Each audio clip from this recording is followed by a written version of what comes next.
What's up, guys? And UFC 300 is this weekend. It's an incredible card. It's a stacked card, and I'm going to be going through the entire card, starting with the early prelims, ending with the main event, giving my prediction and breakdown of every single fight on the card.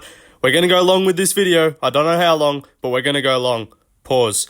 But let's get started with the early prelim opener. Cody Garbrandt versus Deiveson Figueiredo. This one is interesting, and I'm going to be taking Deiveson Figueiredo to win by knockout, probably in the second round. I'm going to go with. I was thinking of first round, but I kind of decided to go with second rounds just because I'll tell you why now.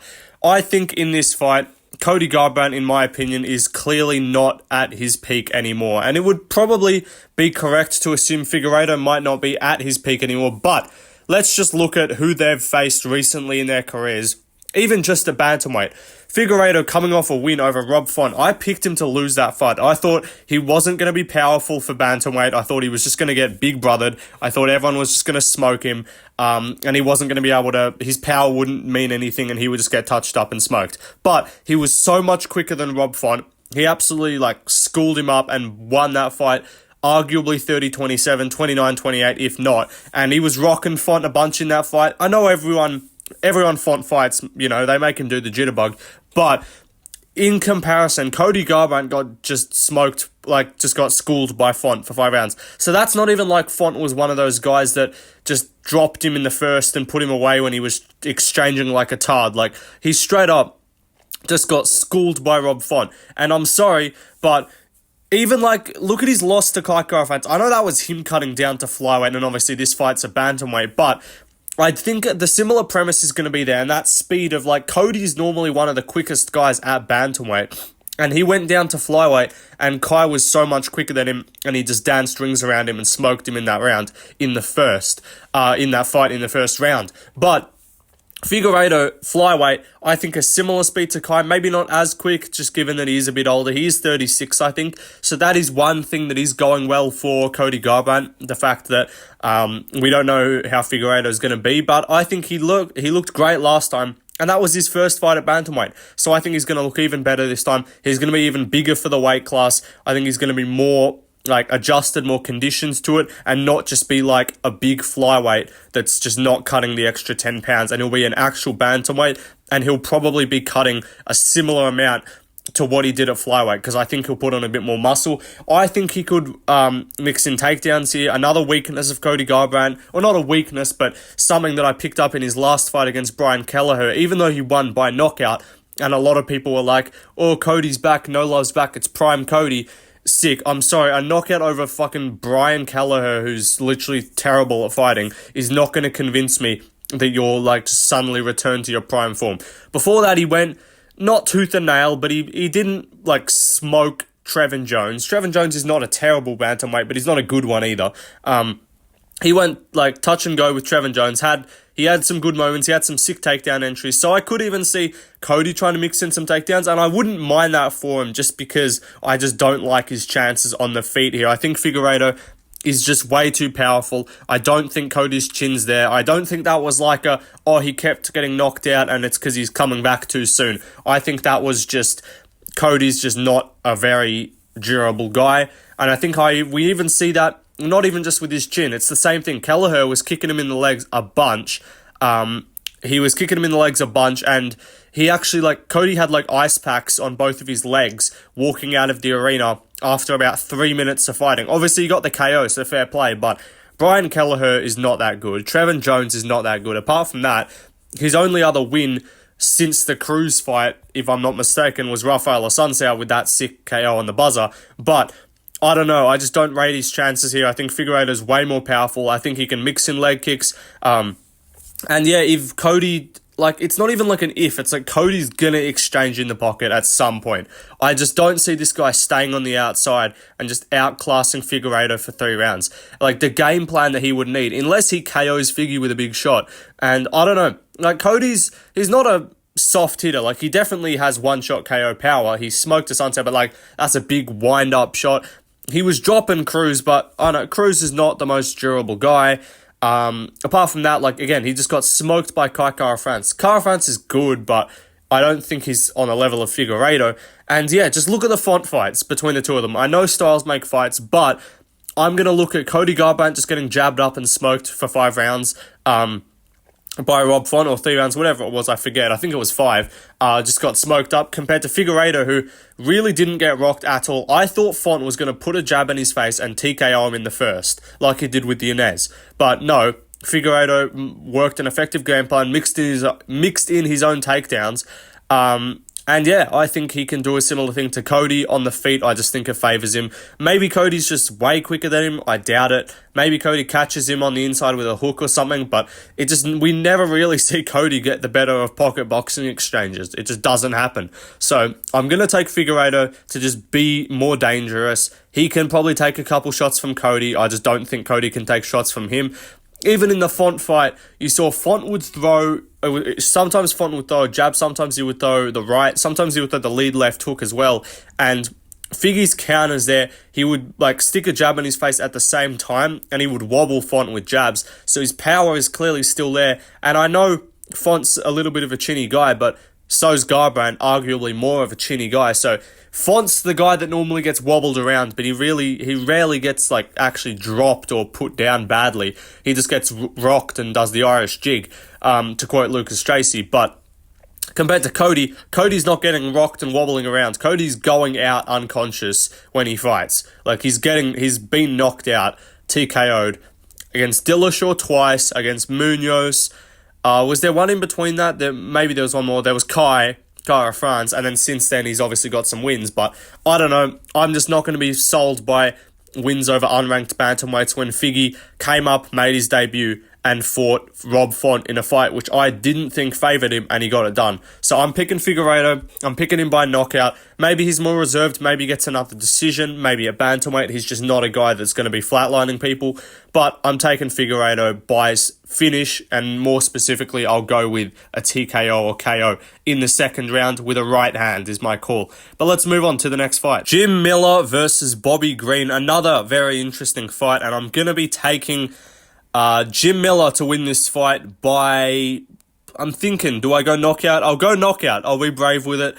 And he's an underdog here, so I'm taking an underdog in the second fight of the card.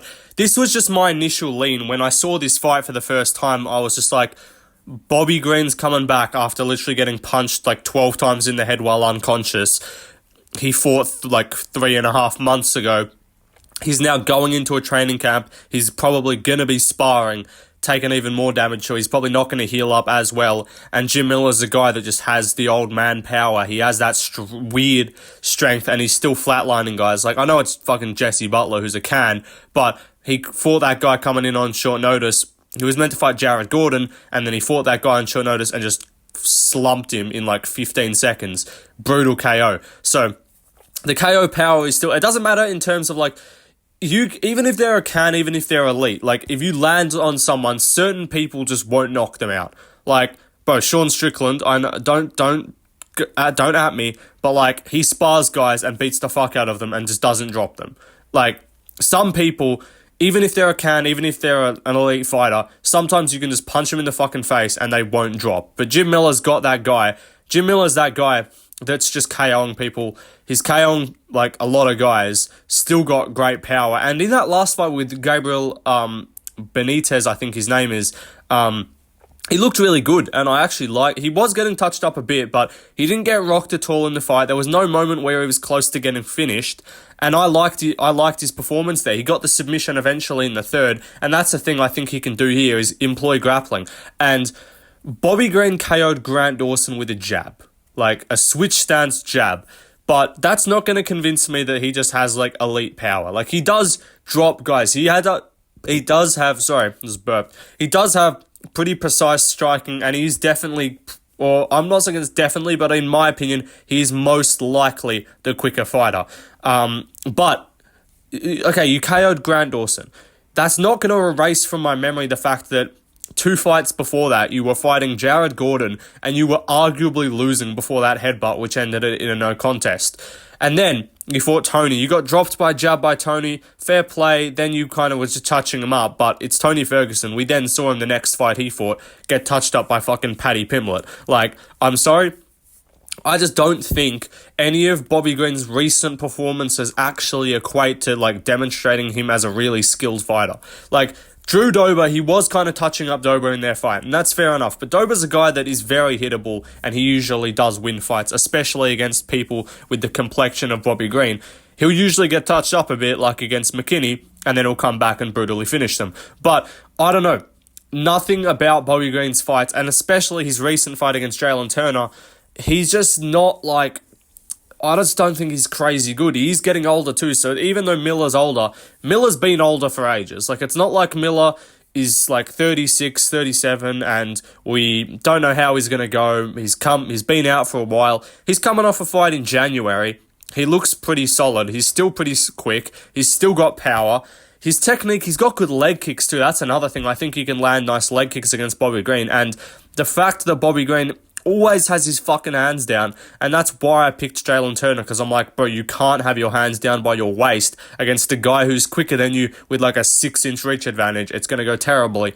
I wanted Bobby Green to win that fight, but Jalen Turner was going to sleep him always, and he did. So I knew that was going to happen, but I'm not saying Jim Miller's going to do him like Jalen Turner. I don't think Jim Miller has that kind of precise striking. But if they get in some exchange, like, you know, when Bobby Green was against Dober, he was feeling himself, he's up against the cage, you know, touching him up, and then he throws some punches, and then they exchange, and then bang, Dober just cracks him and fucking colds him. Like, Bobby Green is chinnable before the Turner fight. Like, he's been dropped by Ferguson, he got KO'd by Dober, he's been KO'd by Poirier, and these are great fighters. Not saying that Jim Miller is that same level of power puncher or technical boxer, but I still think he's just got that weird power. I liked his leg kicks against Benitez. I think that's something he can bring in here, and overall, I just think the way the judges are going to score this fight, they're going to look, even if it goes decision, I actually think Miller's going to get a finish, but even if it goes distance, I don't mind his chances to win a decision, just because, like, Bobby Green's going to be kind of touching, he's going to look like he's in control, but I do trust Miller to land some shots and have big moments, maybe get some takedowns, because if he gets him down, I think he can do good work against Bobby Green on the ground. So I'm going to take Jim Miller by TKO, like second or third round. I'm thinking, a sub wouldn't surprise me if he just goes out there and just runs over Bobby Green in the grappling. He did look good in his last fight in the grappling, but I think he'll mix in some leg kicks, and then Bobby Green, again, he'll be feeling himself, he'll have his hands down by his waist, he's probably going to be landing his jab, moving around, looking like the faster guy, and then Miller's going to just land some big clubbing punch, or they're going to end up, he's going to pressure him back into the cage, they're going to have an exchange against the pocket, or in the pocket against the cage, and then Miller's going to get the best of it, because I just don't trust Bobby Green to put Jim Miller down, who's got a pretty solid chin. So I'm taking Jim Miller by finish, and yeah, let's move on to the next fight. We're fucking taking ages with these picks. Marina Rodriguez versus Jessica Andrade. I'm not going to spend as long on this one, but I am taking Marina Rodriguez as an underdog, and you might be surprised by that, because I think even though these odds are very close, and Marina Rodriguez is actually favoured on some betting sites, the general kind of consensus from what everyone's just picking Andrade. All the fighters are picking Andrade. Like, I saw Dan Hooker and Israel Adesanya predicting it yesterday. And then he's like, Dan Hooker's like, I don't even know who this chick is, or Andrade by KO. And it's like, I don't think Andrade is that girl anymore, like, or that guy, whatever you want to say. I just don't think Andrade is that, like, just brute little mini Mike Tyson woman that's just going to KO all these other females because she's just better. Like, I just don't think that's the case. I think if you look at her last fight against Mackenzie Dern, even though she won, and that was her breaking a 3-fight loss streak, she fought 5 times last year, which is a pretty crazy schedule. So, fair play to the activity there. But she started the year with a win against Lauren Murphy. Good job. You tuned up the local crackhead, Lauren Murphy, who actually has 0 skill. So that was great. It looked good. Then she turns around and fights Erin Blanchfield. She loses by submission, but that was not just like, if she'd just gotten taken down off the bat like 20 seconds in and been subbed in the first, I actually wouldn't have hated that performance, and I wouldn't be taking that into consideration when I'm predicting this fight. But Erin Blanchfield, who just looked absolutely shit against Manon Fiorot, Erin Blanchfield was touching Andrade up. She has no power because she's a more feminine female, so it's incapable to have power if you actually look like a woman. Sorry, that's just the fact. But Yeah, she was getting touched up by Erin Blanchfield, and the only reason she wasn't getting, like, put down, because she got put down against fucking Yan Xiaonan, and she got cracked and wobbled by even Mackenzie Dern. The only reason she wasn't getting dropped and put down by Erin Blanchfield when she was swinging in the pocket like a tard is just because Blanchfield's got no power, but technique-wise, Blanchfield is still not good, and she still didn't look great in that fight. But Andrade swings in with with multiple hook combinations with her hands down by her waist, and Yan Xiaonan KO'd her for it, because that was her next fight. She lost to Blanchfield by sub. She drops back down to strawweight, and I picked her to win. I was like, yep, she's back down at strawweight. She's not gonna get outsized or outstrengthed here. She's not gonna get grappled. And standing wise, yeah, she's probably gonna beat her up. But no, she ran in like a tard with her hands down by her waist and got flash KO'd. And then she turns around, fights Tatiana Suarez, loses. I'm not going to take a big deal into that. That was a grappling fight. Obviously, that's a weakness of hers. Marina Rodriguez can grapple. I'm not going to trust her to do it here, though. But even the Dern fight, Dern is awful at striking, and she was tagging Andrade up. Andrade dropped her like 4 times, but that's because Dern had her chin facing the roof. Dern was employing the fucking Paddy Pimblett defense in that fight. So I don't rate any of Dern's recent wins. She beat her best recent win in terms of she didn't get tagged, or even like Lemos was tagging her up too. And Lemos is actually a good striker. Lemos is someone who's quick and actually pretty powerful.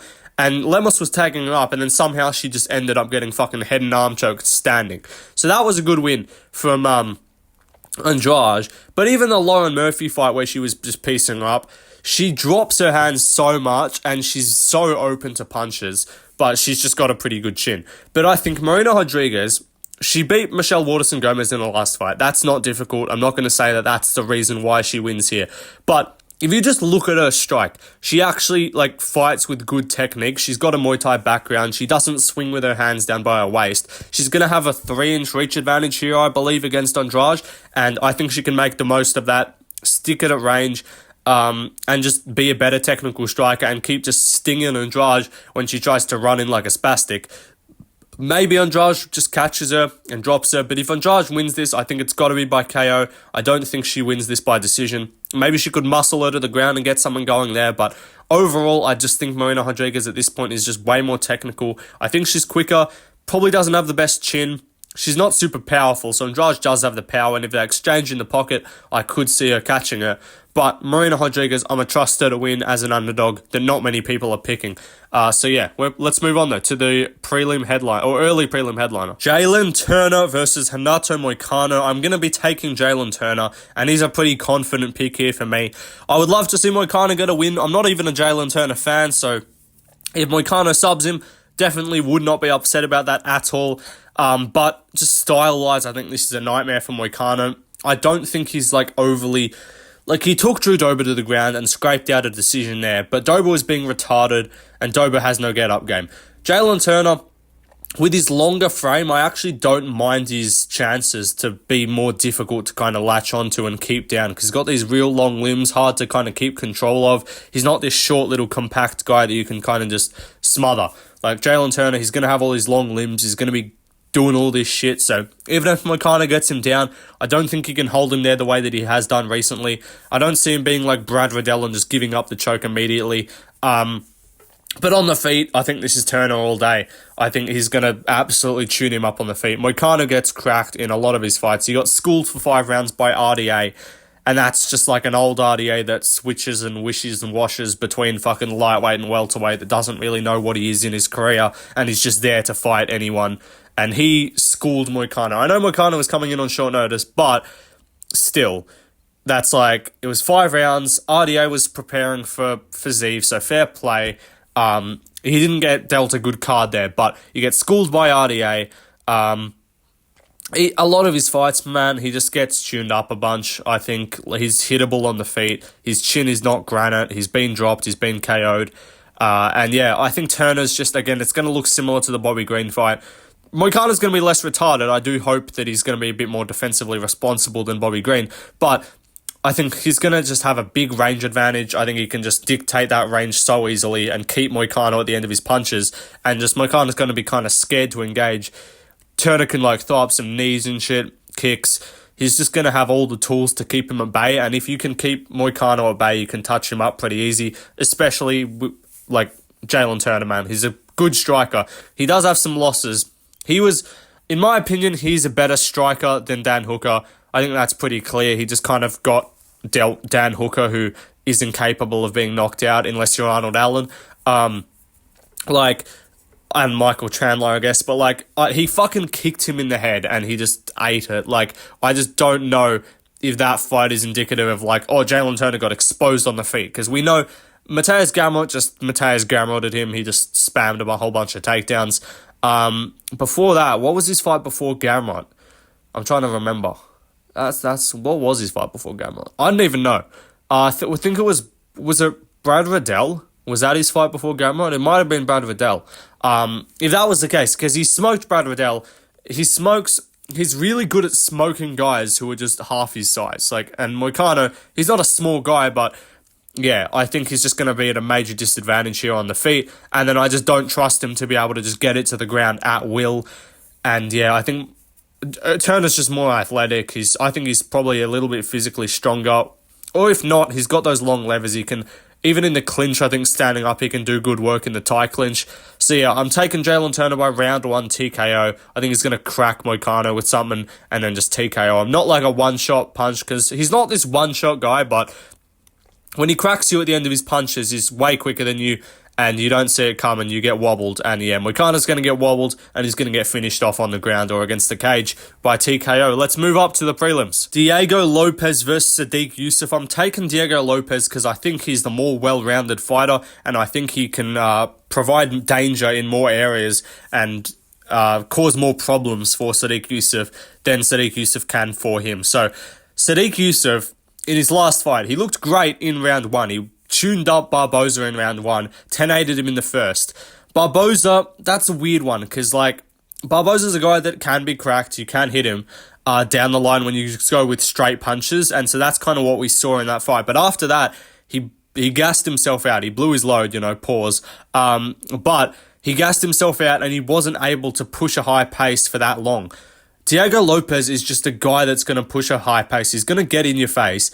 And we saw in that Barboza fight against Sodiq Yusuff, whoever was winning that fight was whoever was going forward. When Sodiq Yusuff came out early and imposed his will and got on the front foot and just stuck a jab in his face and put straight punches down the pipe, he cracked Barboza a bunch of times and had him on skates.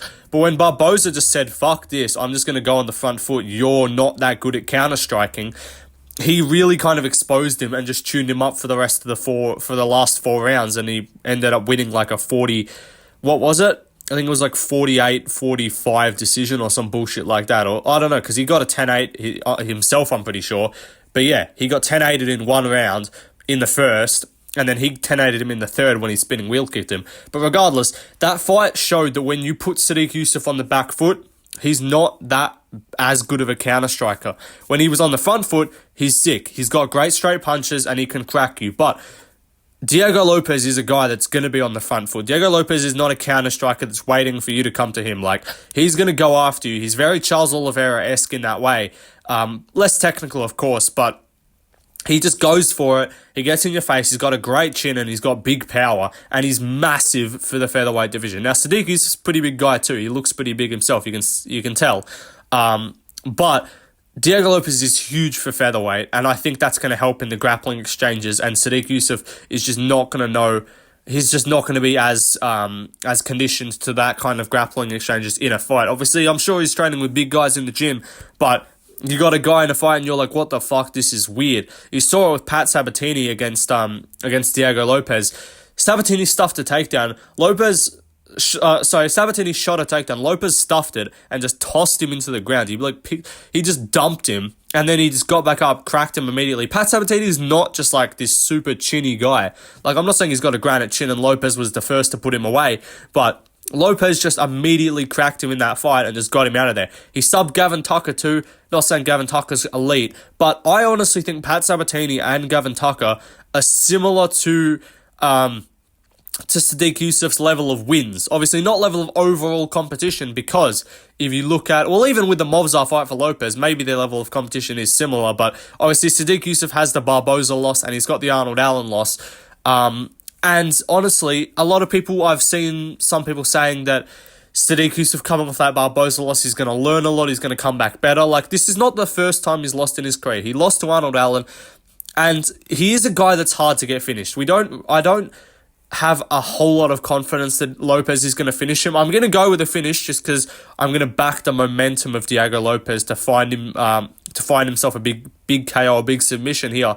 But first round, I can see Yusuff trying to impose his will. I can see him cracking Lopes a couple times, and maybe Lopes gets wobbled or even drops maybe to a knee. But his chin seems pretty fucking solid. Like, he's been cracked before. He doesn't usually get put away by KO, especially, obviously, UFC career. He's only got one loss to Evloev on short notice. But Evloev was cracking him a few times, and he wasn't, like, the worst we really saw him got hurt was just kind of his head just got knocked backwards a bunch. But he didn't really ever get dropped. He didn't wobble around. And so, yeah, I just don't think Sadiq Yusuff is going to KO him. And if you look at Yusuff's record, where are the KOs? I'm sorry. Like, you're taking Andre Fili to a decision. Like, I'm going to need to see you put away Andre Fili if you're going to be a top 10 or top 15 guy. So maybe that doesn't even have anything to do with this fight. Maybe Lopes is not that guy. But we saw Lopes go tit for tat with Movsar Evloev for the first and third round. Obviously, second round, Movsar had his way in the wrestling. But I don't know. I just don't think Sadiq Yusuff can propose the same problems as Movsar, which is actually, I think, how you're going to beat Lopes. Because otherwise, I think he's got an advantage in the grappling. Lopes wasn't able to do what he wanted to Movsar in the grappling, and he still gave him problems that we haven't really seen anyone. Like, Arnold Allen against Movsar, his answer to the grappling was just Gramby rolling a bunch and making him scramble. But Lopes genuinely had him in like a good 4 or 5 different like tight submissions. So in the grappling, I think he can do really well. If they tie up in the clinch and stuff, I just got a feeling he's got some crafty shit that he can do and just pull some stuff. He's going to be stronger in the clinch, I think. But Sadiq Yusuff needs to get this fight on the front foot. He needs to get those straight punches going. Maybe if Lopes runs in like a spastic and they exchange, he could get dropped and put down. I'm not saying Yusuff doesn't have power. Obviously, he was wobbling Barboza around all over the place in the first round, but how do you not get Barboza out of there when he's literally on skates? And apart from that, your finishes, like you subbed Don Shainis in 30 seconds. That was a short notice fight. He was meant to fight Giga Chikadze, but Giga Chikadze pulled out. He fights Don Shainis and subs him. Like, that means nothing. Don Shainis is awful. But I don't know. Apart from that, his record just ain't, like, elite. Like, Alex Caceres is solid. Beat him by decision. Andre Fili's decent. Just kind of top 25 guy. Never able to make top 15. He's solid. So I could see Yusuff winning, but I don't know. I just think Lopes has the better grappling, and I think even on the feet he could surprise and crack Yusuff with some stuff.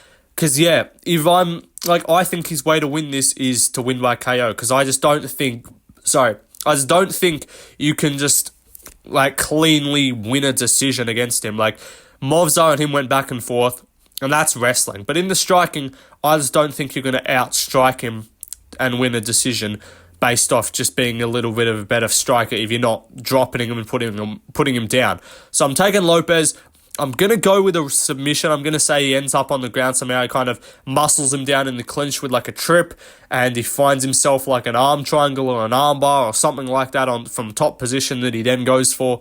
And yeah, I'll say he gets the win. But if he wins a decision, it wouldn't surprise me. If he wins by TKO, it wouldn't surprise me. And if he lost, it wouldn't surprise me. But I am going to go with Lopes. I think these odds are pretty correct.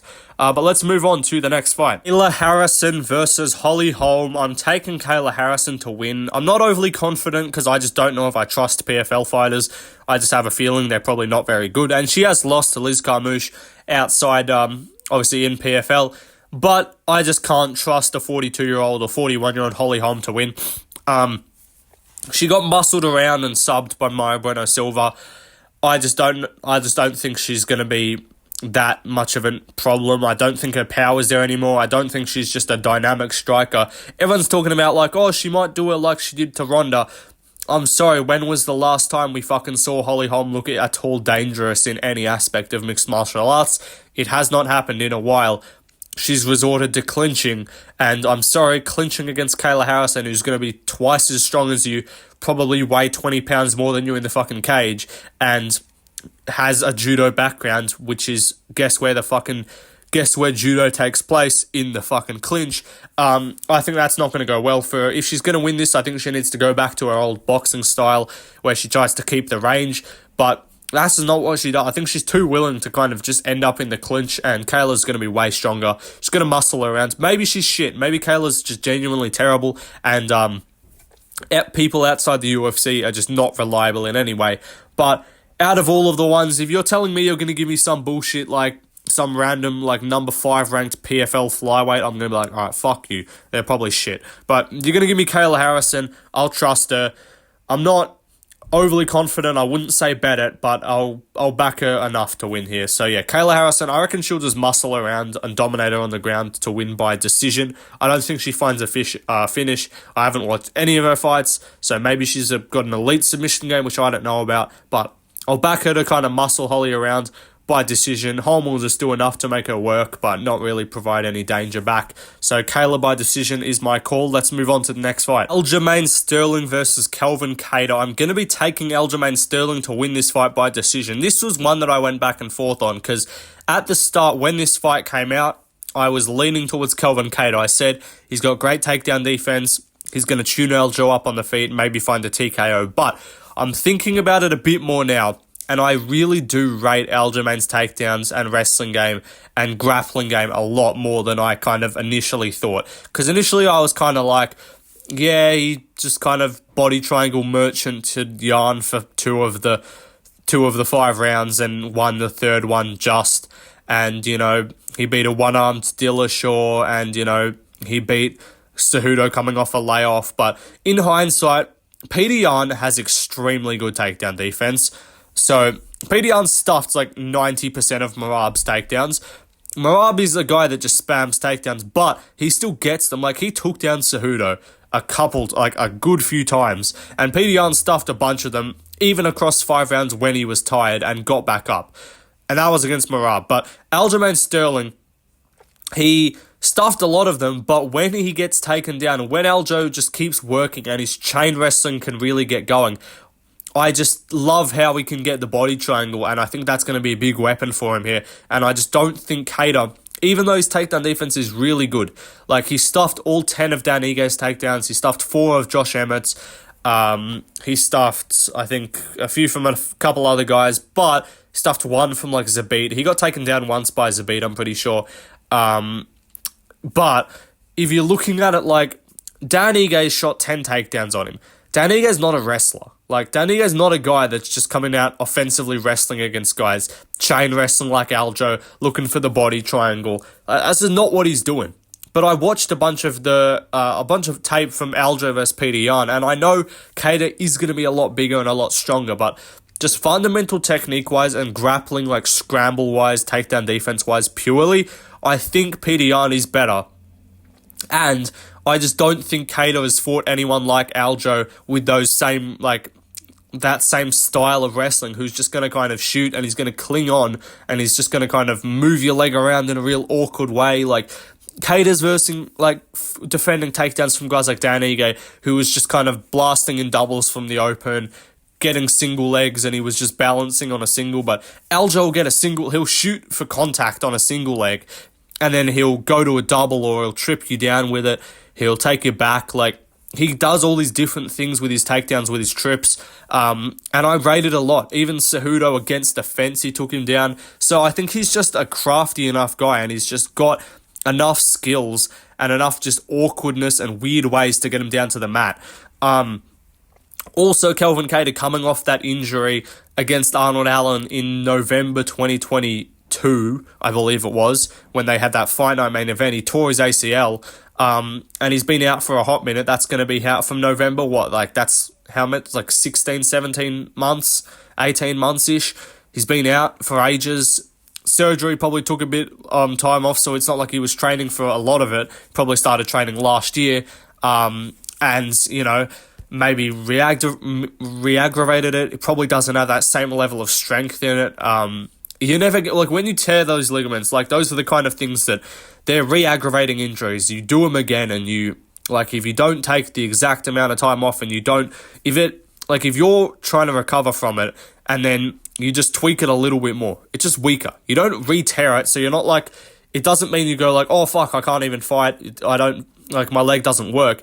But it just slightly weakens it. And so what I could see happening is Kattar, who normally has a pretty good balance on a single leg, Aldo's on a single leg, kind of making him jump around, like chucking his leg everywhere, like jolting him around and stuff. And Kattar just doesn't have that same strength. And he doesn't have, when like, if you're on one leg, if you ever do wrestling or something, someone's on a single leg and they're trying to elevate your leg to tip you over. Like, there's a limit to kind of where you can go. Some people, it's way higher than others. Some people, they'll just lose balance because their leg on the floor is just not stable enough to keep them in that position. And I think that's going to be a thing we're going to see here with Kattar, is he's not going to have the full leg strength because he fucking tore his ACL. I forget which leg it was. If it's the lead leg, that's going to be the leg he's shooting on. So I don't actually hate that as much. But if it's the other leg, and if it's the leg that you're going to end up having to balance on a single leg, or if Aldo game plans to make sure he's shooting so that you have to balance on the bad leg, I can see him losing a balance, and I can see Aldo getting him down. Even on the feet, though, this is the interesting part, because I think the consensus is Aldo's either going to backpack him or Kattar's going to tune him up on the feet. I would pick Kattar to win a striking match, obviously. He's a better fundamental boxer, and he's got good power. But Aldo is actually a pretty fucking good striker. Like, he beat Munoz, I think, like, pretty comfortably in their fight. I forget what the scorecard was, but a lot of that was on the feet. He beats guys on the feet. Like, he was even in the first round, he won the first against Jan on the feet. He won the first against O'Malley on the feet. He wins fight, like, a lot of the Cejudo fight was on the feet too. He did not just win that fight from takedowns. Like, a lot of that was in the striking. And I think he's awkward enough to just kind of not let Kattar get a bunch of offense off. And so even if Kattar gets a couple jabs out there, even if he's winning the first 2 minutes of a round in a just all striking affair, I think then he could just be awkward enough, land some weird shots. He doesn't have power, so I don't see him at all hurting Kattar. But just being awkward enough, using all his weird angles, and that bantamweight speed just being a bit quicker than Kattar, who's probably not going to be at his best even in the striking. Disregard the grappling. Even in the stand-up, how good's his timing going to be? How good's his range going to be? I don't know how many good bodies that guy has to train with, because he trains for, what's the gym called? I forget, but he trains with Rob Font, and everyone else at their fucking team is shit. He trains with Rob Font. Boston guy, Kelvin Kattar, but I don't know what gym he trains at. Is it like Factor X or something? I don't know. But it's some gym like that, and him and Font are the only two good guys there, and everyone else is shit. So unless he's moving and getting other guys in there, I just don't know how good the bodies are going to be compared to Aljo, who grappling-wise, he's got guys like Marab and stuff, and then striking-wise, he's got Fravola. He's got, like, Sadakov's a solid striker. Like, he's got good bodies. Bazooka's a pretty good boxer. I'm not saying he's Kattar level, but Aljo's got good bodies to practice with. I think he can just do enough in this fight, cause some issues on the feet, get Kattar a little bit uncomfortable, and then find a way to get it to the mat, get the body triangle at a lot of moments, rack up some control time, and just win based off Kattar not being able to get off enough damage. So even if Aljo hasn't done a bunch of damage and Kattar might have done a bit more, it's just going to be like, okay, do we trust or do we give the rounds to these couple jabs from Kattar and some decent boxing work, or do we deal with like the 2.5 minutes of ground control time? 3-rounder, I think it's easier for him to just go bang, bang, 1-2 rounds off the bat, and now I've won unless you finish me. And I just don't see Kattar as this guy who's putting guys away. When's the last time he's finished someone by KO or like TKO or anything like that? It's been a hot minute. He beat up Giga Chikadze the whole time. Very impressive, but I don't know. I just don't see him shooting up Aljo the whole time. I think Aljo's just too seasoned for that. He's too crafty. He'll find something else to go to. And those guys that has been in this championship setting, he's been in those 5-rounders. He knows the pace he can push, especially in a 3-rounder. He can probably push an even higher pace in the grappling and not be scared of gassing out. I think he's just got that veteran kind of crafty experience, just knowing how to get into good positions and knowing, even if you're losing, just knowing how to do a little bit better and finds a way to win. So I'm taking Aljo by decision, and yeah, we'll see how he goes in his featherweight debut. Let's move on though to the prelim headliner. Alexander Rakic versus Yuri Prochazka. I'm taking Rakic to win this fight, and it pains me to say, and I know a lot of people are picking Yuri, and a lot of people are going, man, you're sleeping on Yuri just because he lost to Pereira. Not even that. It doesn't even have anything to do with that fight. I just think this fight stylistically is just a terrible one for Yuri Prochazka. Striking-wise, I hate his defense. It's fucking so annoying to watch. Like, he's gonna get chinned. I know Pereira dropped him, but like, he's gonna get brutally flatline KO'd by someone. If it's not Rakic, it's gonna happen to someone, but I'm picking it to be Rakic. I'm picking Alexander Rakic by flatline KO with a head kick, is my call. I'm going off the board here, and look, this is a fucking dart. Like, I'm throwing something in the dark and just seeing if it sticks. But I'm picking Alexander Rakic by head kick KO in the second round. Yuri unconscious, not moving. I'm sorry. That's just why I'm just getting a weird vision that that's going to happen. Maybe I'm off. Maybe Rakic doesn't even have any moments on the feet and he doesn't do any damage. And I'm just like, I'm worried for nothing. But even though Pereira dropped him, I don't think that we saw like the worst of what could happen to Yuri. His hands are down by his waist, and it's the same thing that happened to Bobby Green against Jalen Turner. You're going to fight a guy who, in my opinion, Rakic is quicker than Yuri Prochazka. If not, it's at least a similar speed. Rakic has a good reach. I don't think he's got a reach advantage, but he's got a solid reach. Yuri's got awkward style. He's got that awkward striking, but Rakic is just so fundamentally sound, and he manages his range really well. He sticks behind good punches, and I think that's going to cause Yuri some problems. He's not going to be able... Like, Yuri's going to push forward like a madman, but I think Rakic can circle well. He can be calm. He's not going to engage in just pocket boxing range. If he does that, I think he might lose. And I could definitely see Yuri catching him with something retarded, but has Rakic ever been KO'd or finished by strikes? I don't think so. I mean, he did his leg against Blachowicz, but I don't really count that. I think he was on his way to winning, because he lost the first. He just got kind of slightly outstruck, and then he won the second round because he took him down. I think that's what happened. Yeah, I'm pretty sure he took him down. Even if he doesn't get this flatline KO that I'm worried about, Rakic's ground game is pretty solid. He's so heavy on top, it's hard to get up. Here he's been taken down by Glover, and Glover's a great jiu-jitsu guy, but I don't think he's quite as heavy on top, and it's just like Rakic weighs like 245. It's nuts. He's fucking enormous. Like, he's a big guy. If he gets on top, I could see him just stinking it up and just holding him down. I wouldn't like that. I want to see a good fight, but I just have this weird vision that Rakic just has these faster, explosive combinations. After the injury that Yuri came back from, he just looked more stiff. He didn't look like he flowed with his combinations that well. He didn't look like he was just putting punches together well and just slipping and weaving and getting out the way of things. Even the leg kicks as well, he doesn't check leg kicks too well. I can see Rakic, who's got fucking large quads, just chewing up his legs. And he's got big, powerful leg kicks that he goes to a lot in fights. I think he dropped and finished, or not finished, but he hurt Smith badly with leg kicks, if I remember that correctly. But he's got great leg kicks. In my opinion, he beat Ozdemir pretty clearly, so his only, in my opinion, loss is the Blachowicz loss, and that was an injury. So we have not seen this guy in the UFC, unless there's a fight before that, which I'm forgetting. Maybe there is, but I don't know. But unless there's a fight I'm forgetting, the Ozdemir loss, I gave him that fight, and the Blachowicz loss, injury, whatever, tore his leg. And that's something I don't love. Him coming back with a injury, the knee, but it's not like he's fighting Pereira, and it's not like he's fighting someone that chops the legs religiously and just really messes up your calves and your thighs as well with leg kicks. Like, he's also not a guy that's wrestling. Yuri's not going to shoot takedowns, so it's not like Kelvin Kattar where Rakic is going to have a weakened knee, and he's not going to have a weakened knee and struggle to keep balance. And I just have this vision on the feet that Rakic, Yuri's not going to he's not going to anticipate the same closing and speed, because Pereira is a better technical striker. He's a better striker than Rakic, and he probably hits harder with his hands than Rakic for sure. But I think Rakic is a little bit quicker, and he's more explosive in terms of he can just get something out there so quickly. And look at the Jimmy Manuwa KO. That's how I think this is going to go. Yuri Prochazka gets caught leaning off to one side a bunch. It's the same thing that happened with Cheeto against Dominic Cruz. He picked up his rhythms, he picked up his low hands and his weird head movement where he dips to one side, and then he timed a head kick right into his fucking face.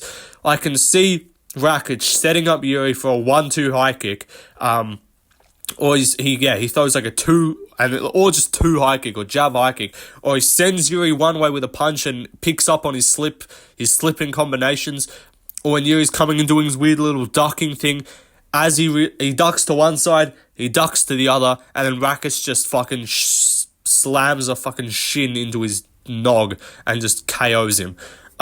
That's just my weird vision of this fight. It's not even like it's overly technical breakdown, because if I was thinking what's more likely to happen just stylistically, it's probably Rakic just either keeping it at range on the feet and leg kicking him a bunch, or just taking him down and being heavy on top. So either of those could happen, but I'm going to go with like a big, exciting, flashy thing, and if I call this right, I'm a genius.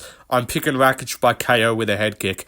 Yeah. Let's move on to the main card. Bo Nickal versus Cody Brundage. I'm picking Cody Brundage by round 1 KO. Bo Nickal's a fraud.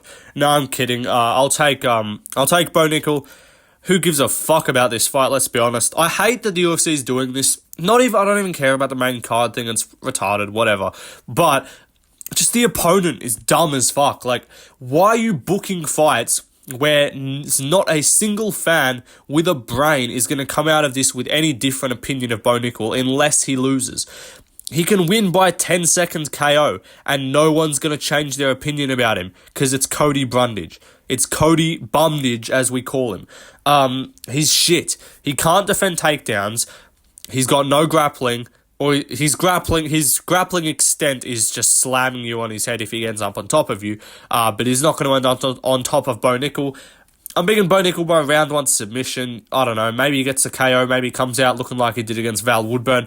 Val Woodburn wins that fight 9 out of 10 times, though. But yeah, he'll probably get the takedown real quick. He'll get a double leg, or maybe throw in a little bit of a nut shot just in case he's struggling, just like he did with Jamie Pickett. You know, a little knee to the groin, and then get the takedown. And then, yeah, he'll probably get an arm triangle or a rear naked choke or something like that. Yeah, he'll sub him in the first, probably. And if he doesn't, if this goes out of the first round, it's a bad performance. Let's move on up the card. Charles Oliveira versus Arman Tsarukyan. I'm picking Charlie O. I'm picking Du Bronx to win by TKO in the first round, and I think he's being underestimated by the bookies, but not by the true fans, because all my homies are picking Du Bronx, and we're hoping for a big Charles Oliveira win. But for some reason, and maybe I'm missing something, Arman Tsarukyan is listed as like a minus 240 favourite, which is retarded. So there's no reason to bet on Arman Tsarukyan, even if you think he's going to win. That's just dumb as fuck. But again, Beneil Dariush, they had him as like a minus 400 or minus 300, and everyone's like, what the fuck? And then he won by KO in the first 50 seconds. So I hope he doesn't do that against my boy Charlie O. But the only annoying thing about this line is just going like, the fuck? Do they know something I don't? Like, have I missed something on this fight? Is Arman somehow just like better than Charles Oliveira in any area? Because I don't think he is. I think striking wise, maybe he's a bit more, not even, man. He gets cracked too. Like, Oliveira does get cracked, but Oliveira's getting cracked by Gaethje and Poirier and Chandler and Islam Makhachev. Arman Tsarukyan's getting cracked by fucking Joaquin Silva. Like, I don't know, I just don't rate it. Him and Mateusz Gamrot had a back and forth fight. Could have gone either way. I gave it to Arman personally, but I'm not going to call it a brutal robbery. But I don't know. I'm not seeing it with Arman. He lost to Gamrot on the scorecards. Then he beat Demiraz Magulov, who's not good. Demiraz Magulov got body triangled by Grant Dawson for 15 minutes and had no answer. So Arman Tsarukyan clinching it up and doing a whole lot of nothing in that fight just ain't that impressive. He wasn't really hurting him that much. I just wasn't impressed by that fight. I was not impressed by your performance, to quote GSP. And yeah, and then like he comes back and Joaquin Silva fight, he got cracked. He wasn't even looking all that good. Fair play, the wrestling looked solid, and then he got into the ground, got the TKO. Good job. I just don't see Charles Oliveira just allowing you to pass his guard and get mount and TKO him. Or like when Arman beat Joel Alvarez, like I just don't think he's going to get just beat up on bottom. Because I don't think he's going to end up on bottom, and I don't think Arman Tsarukyan is as good of a chance as Islam to get the fight to the ground. I think Oliveira's going to be like, fuck this ground shit. Against Makhachev, he had this sort of narrative that like Islam's like, I will smoke you on the ground, your only chance is by a lucky shot on the feet. And then Oliveira's like, fuck it, I'll start in the ground. Like, oh, I don't even care. And he kind of accepted guard. Like, they ended up in like a position, and Islam was going for a takedown, and it was pretty clear it wasn't like in. Like, he probably wouldn't have gotten it if Oliveira tried to stuff it, but he then kind of just accepted it, pulled guard, just ended up on bottom, but he doesn't really get, like, the last time he really got beaten up in guard was against Paul Felder. That was ages ago. That was before Oliveira entered his mythical form. But against Makhachev, he didn't really get beaten up. Like, Islam won that first round clearly, and he even cracked him on the feet, so fair play to Makhachev. But yeah, in that first round, he wasn't really, like, just beating up Oliveira. Like, Oliveira was kind of just holding on, like, looking for angles, looking for sweeps and shit, trying to do his thing. And he did get up. Makhachev hit a really nice judo, a nice hip throw at one point. That was sick. But I just don't see Arman doing that. Arman's a guy that shoots a lot more doubles than singles. And if you shoot singles against fucking Oliver, like, I think Islam made a conscious effort. He's like, I'm not shooting takedowns in the open. And I don't think he shot a single takedown in the open against Oliveira. I think it was all clinch. It was all takedowns from the clinch. Because if you shoot a single leg against Oliveira, we saw what happened to Kevin Lee. He fit into all of this. By all of this, I mean Oliveira's armpit. He fit right in there and he got choked out and he tapped out. Like, I don't think you can just shoot takedowns in the open. And Arman shoots a real low takedown. Like, he's leaving his neck there to get snatched up. And Oliveira, I think his takedown defense is actually pretty underrated. So he has against Makhachev, everyone kind of just sees him everyone, like, remembers just that judo throw. And they go, like, yeah, Makhachev had his way with him in the grappling. He did what he wanted. And, yeah, he smoked Oliveira on the ground, and it wasn't a close fight. But, like, Oliveira was doing well. He was close to a couple submissions at points too. At the end of the first, he was getting near a triangle. And he had some moments on the ground, and it's not like Makhachev did not pass his guard at all. It was closed guard the whole time. So I don't see Arman getting to side control or mount and just beating him up or getting a submission. If it does end up on the ground, it'll end up in guard. Oliveira's just going to work some magic and get up to the feet. He'll go for some little sweeps. He'll do what he did against Beneil Dariush. Like, against Beneil was throwing a bunch of ground and pound, and Oliveira was just slipping ground and pound shots. Beneil was just punching into the canvas, doing nothing. Oliveira was throwing good shots off his back. That's something I really like from Oliveira. He throws great shots off his back, and I think he can do that well here against Tsarukyan. But on the striking is where it gets interesting, because I think Oliveira can knock him out on the feet. And Oliveira by knockout right now on the betting lines is like plus 800. And I think that is so wide.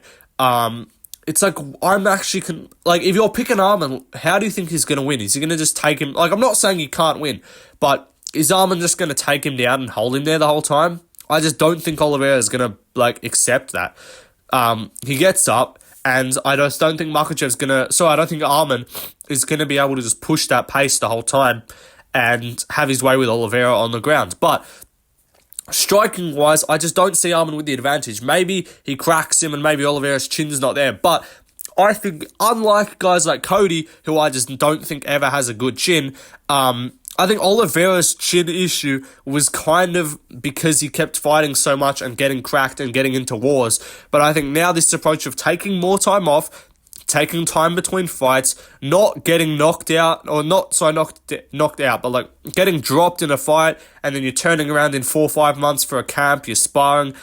None of that. Now he's fighting every 8-10 months. I like it. Like against Makhachev, fought in October, then fights Beneil in June. And now he's fighting Arman in April. Like, I like these layoffs. I like the fact that he's going to have time. I like the fact that he's going to not be worn down and have taken some damage in a recent fight, and his chin might not be there. Arman KO'd Beneil, but that's slow twitch Beneil. Like, that's Beneil that is Oliveira. Beneil cleaned up, so Arman cleaned up Oliveira's leftovers. Like, Beneil was already a pile of nothing by the time he fought Arman, and that was evident by Arman Tsarukyan, who has never knocked anyone out like that in his life, came out, and Beneil Dariush was just not reactive, and he just got cracked and dropped immediately. I just don't see that happening to Oliveira. Oliveira is one of the most fast-starting, fast-twitch, explosive guys in the division. Within 10 seconds of his fight with Gaethje, he buzzed Gaethje and had him rocked. Like, within 20 seconds of his opening of round 2 against Chandler, he's already put him away. Like, this guy gets after it. He's fast starting. He's on the front foot. If Arman's on the front foot, I think he can have more success. But if Oliveira gets on the front foot and he just starts charging him down, marching him down, throwing that teep up the middle, pressuring Arman, that marauder style as Joe Rogan calls it. I think he can have a field day here. Arman can go for some shots. Oliveira can counter him. I think his head movement's looking better. He wasn't getting cracked up by Beneil as much as he has in his other fights. Islam, who was cracking up Oliveira pretty well with counters and doing a great job countering Oliveira. Arman, I don't think that's the same counter striker. I think when he beat Beneil, that was just, he was on the front foot and he just exploded with a big combination, caught him off guard. I don't see that same thing happening to Oliveira. I don't see Oliveira nervous and sitting there and slow to react. He's going to be in your face, and I don't think he's as open for counters as he has been in recent fights. I think he's going to do really well here. I think he's going to have a great performance. I think he's going to crack Arman with a right hand or something like that, because Arman is open, and I think in the pocket or in those exchanges, he can crack him down the middle.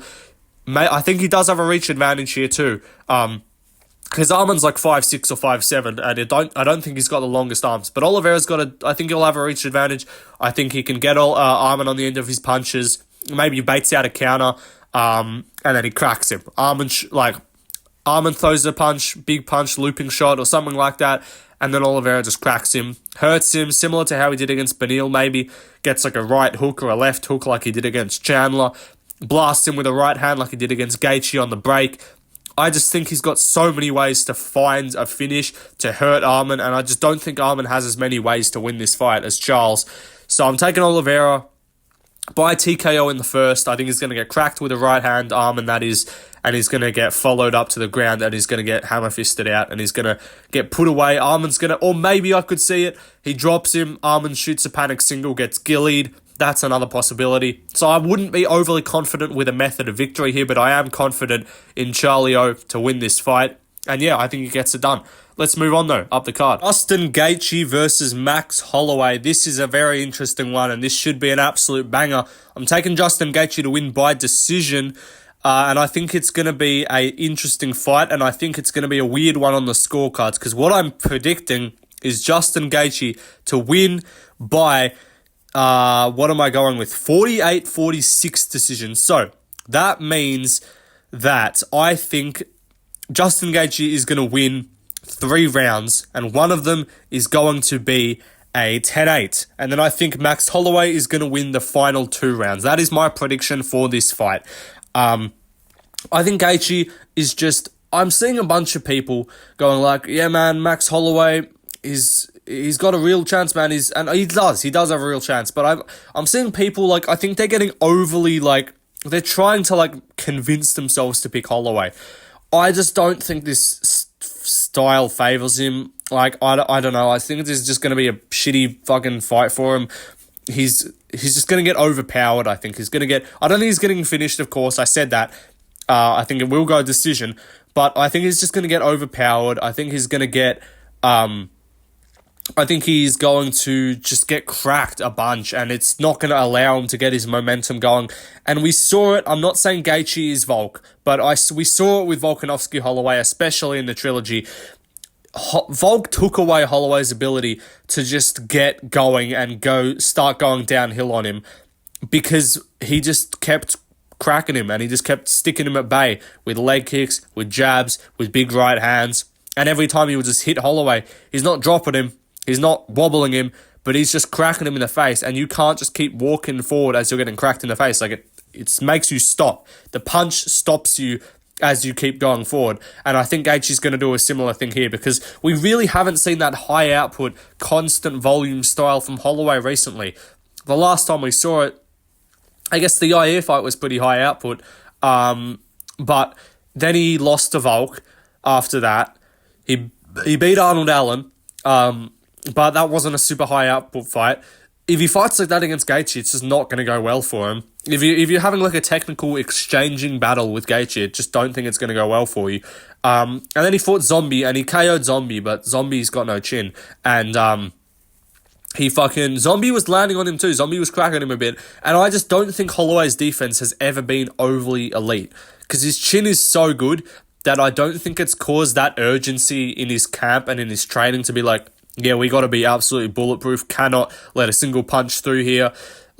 He just gets hit in the face a bunch by guys that just shouldn't be cracking you and tagging you a lot. Even when he whooped up Kattar, and he whooped up, Yair a bunch, and he whoops up these guys, but they still crack him back. The only reason why he doesn't lose or get dropped is because his chin's too good. But against Volk's just like, yeah, I'm just not going to let you throw 7 punches in a row and back me up and tee off on me.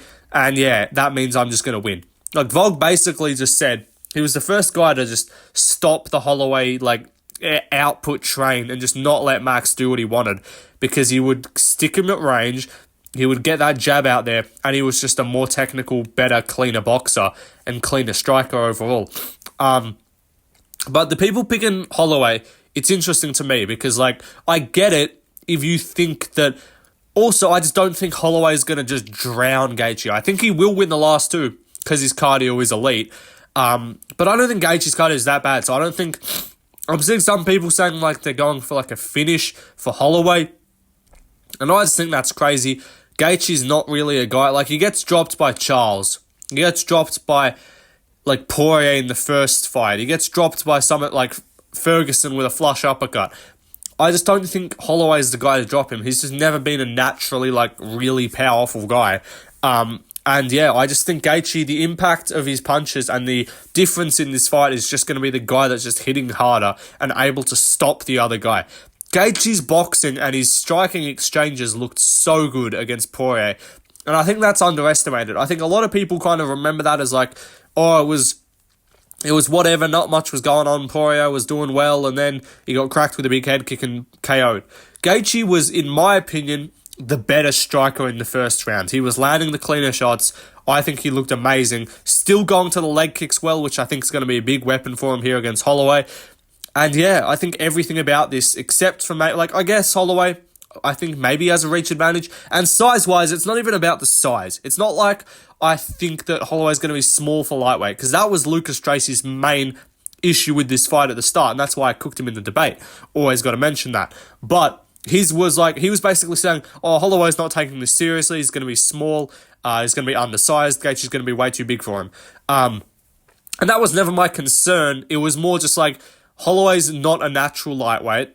He's fought at featherweight most of his career. You can bulk up all you want for a little bit. You just haven't built yourself into that frame and developed the power that comes with just being a bigger guy. You're just like a guy that has featherweight power that just put on some size. And yeah, I don't know. I just don't think it's going to go well for him. I think Gaethje's just going to whack him a whole bunch. And anytime Holloway's getting some momentum going, he's going to get tagged. I could see maybe he does get dropped with something. Maybe Gaethje cracks him and, like, kind of wobbles him, not drops him, but, like, similar to how Poirier rocked him when they fought for the interim belt. So I could see Gaethje having success in that manner, because his boxing is really good. I think a lot of people just assume that Holloway is just the way better striker and Gaethje's just a power guy and Holloway is just so much better technically, but I think they're pretty even. I think they're pretty even technically. Holloway's probably a little bit quicker, but I think Gaethje's got more strikes to throw. He's got a bigger bag of tools. He's got more power. I doubt he'll do it, but I guess he could mix in wrestling if he wanted to. I doubt it. Holloway could try and do that too. I don't think he'll have success.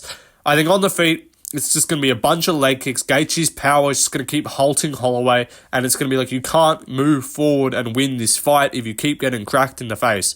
And I think that's why Gaethje's going to win. I think he's just going to win on damage and output, and I think that 10-8 round is going to come in the second. I think the first round is going to be a bit of a feeling out process. Gaethje's just going to land a few bigger shots, chop the legs a bunch, and then second round, I think he's going to have a good round. He's going to tee off on Holloway a little bit, crack him, wobble him. Maybe people think Holloway might get finished, and he's just getting cracked a whole bunch, surviving. Then Gaethje's going to kind of back off a little bit in the third, but still kind of edge that out as Holloway starts to come on after Gaethje gets a bit tired, and then Holloway's going to kind of edge out the last two relatively clearly, and I think it's going to be a consensus 3-2.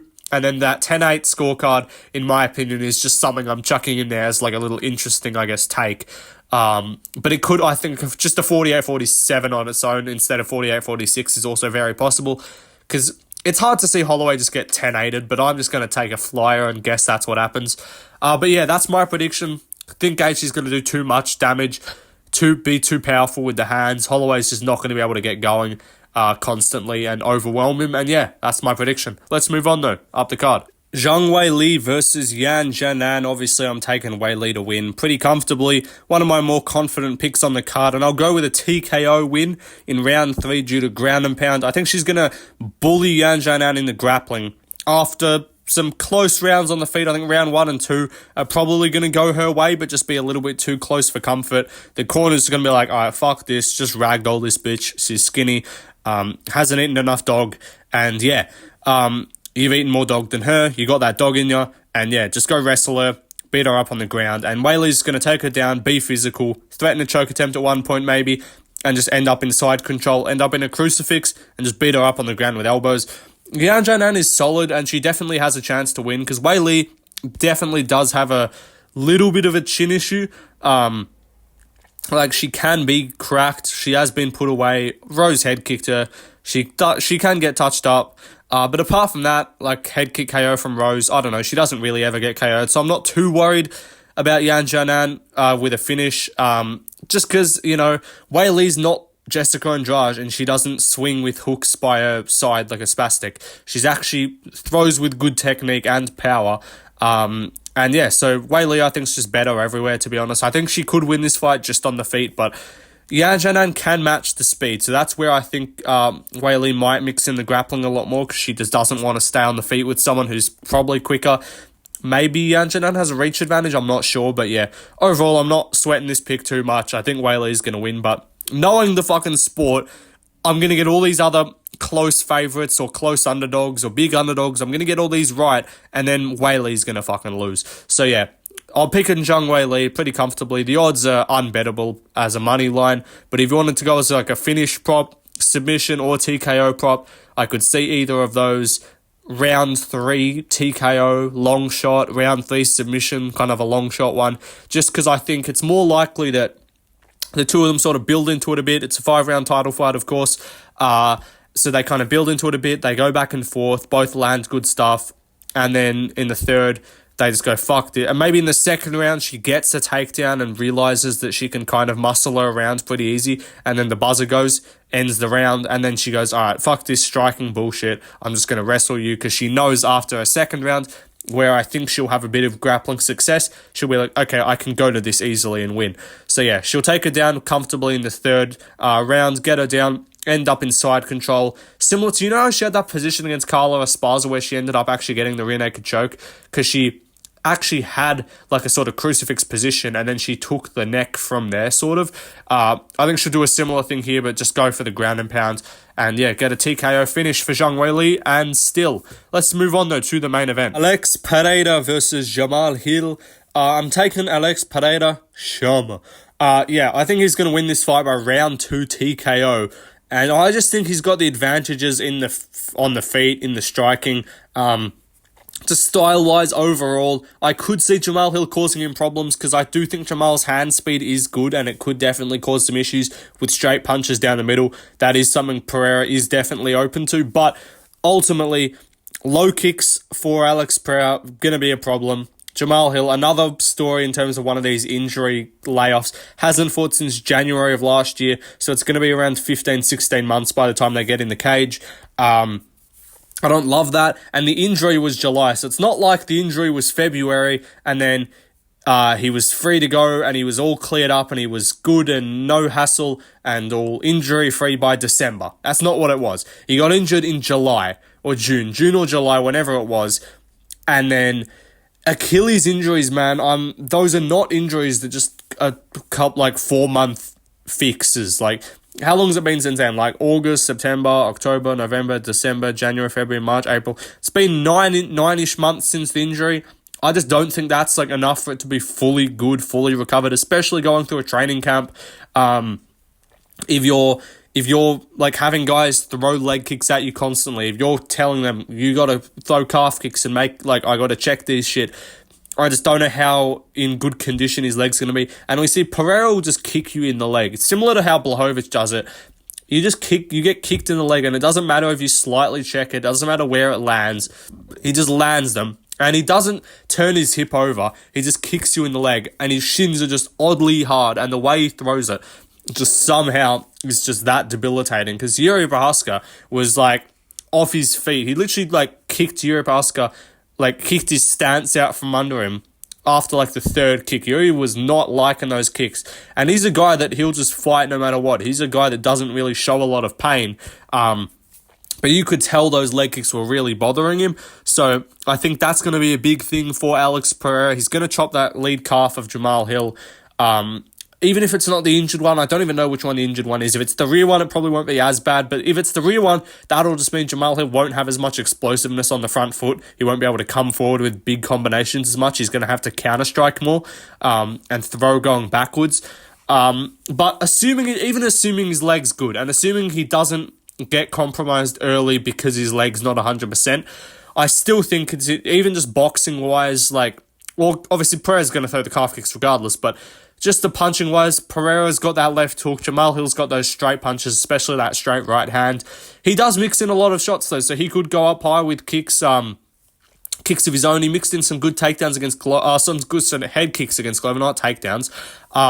But I think Glover, man, I like him, but after that Yuri fight, I think he was a little bit washed. I think he was preparing for the rematch with Yuri, and then I think he kind of zoned out after that fight went away because he obviously didn't get booked for 282.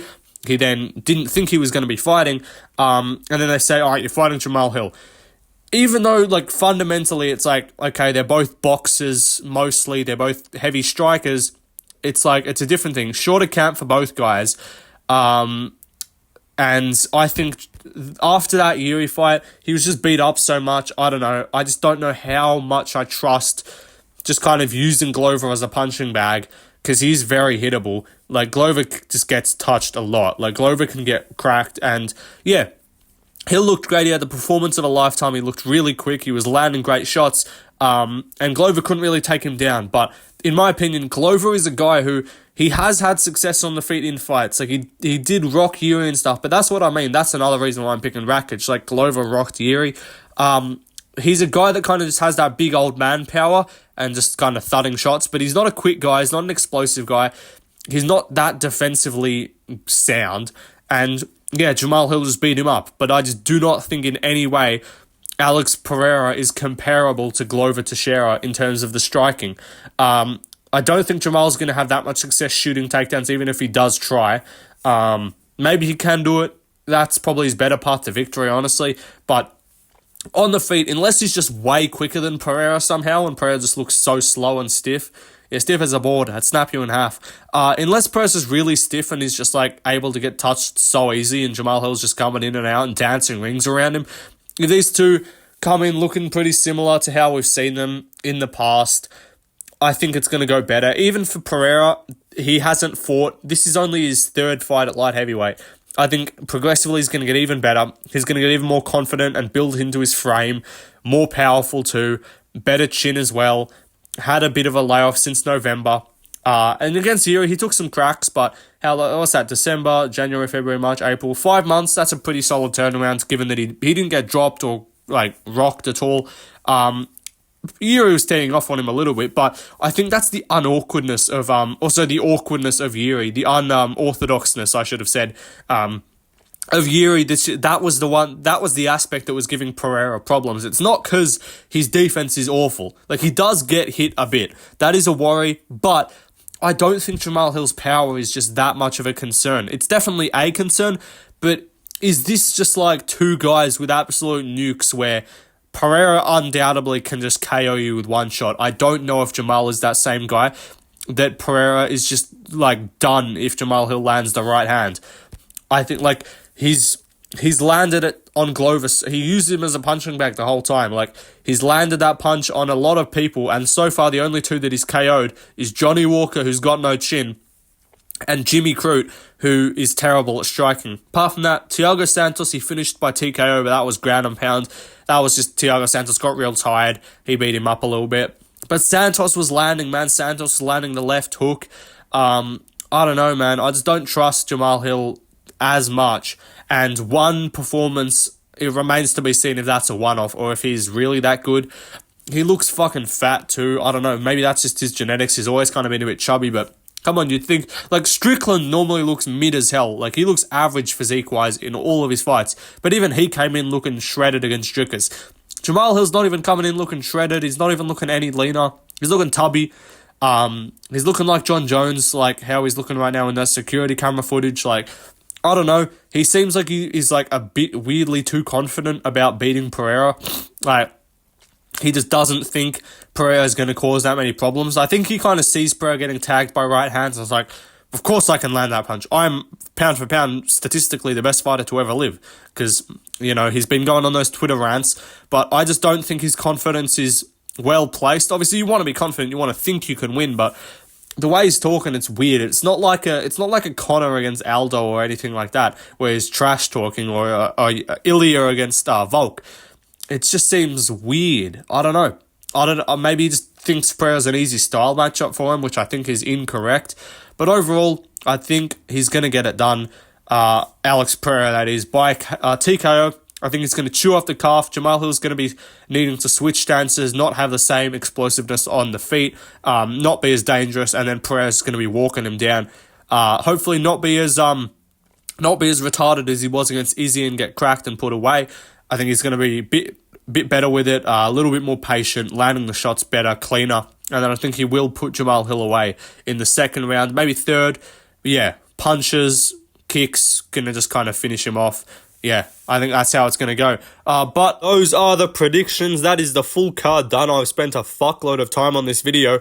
Hope you guys enjoyed the longer video. Obviously, it's UFC 300. We got to go long, but those are the picks on screen. You can see Pereira, round 2 TKO. Weili, round 3 TKO. Gaethje, UD. Oliveira, round 1 TKO. Bo Nickal, round 1 sub. Rakic, round 2 KO. Aljo, UD. Harrison, UD. Lopes, round 2 sub. Turner, round 1 TKO. Rodriguez, unanimous decision. Jim Miller, round 3 sub. Davison Figueiredo by KO with a right hand. Yeah, those are the picks. Like, subscribe, leave a comment on your picks. I want to know if you guys agree with my predictions and breakdown or not. That's fine if you don't. We'll see how it goes on Sunday or Saturday, wherever you guys live in the world. Hopefully I do well on this card because I haven't been doing too well on picks recently, so hopefully this is the one for me. This is the one where I really bring it home. Because realistically, I don't care if I'm at a 57 or 58% prediction rate right now. If I get like 11 or 12 out of 13 or 10 out of 13, that's way better for this one. So 300 is where it matters when there's the big fights on the line. So yeah, peace out, guys. I'll see you in the next one.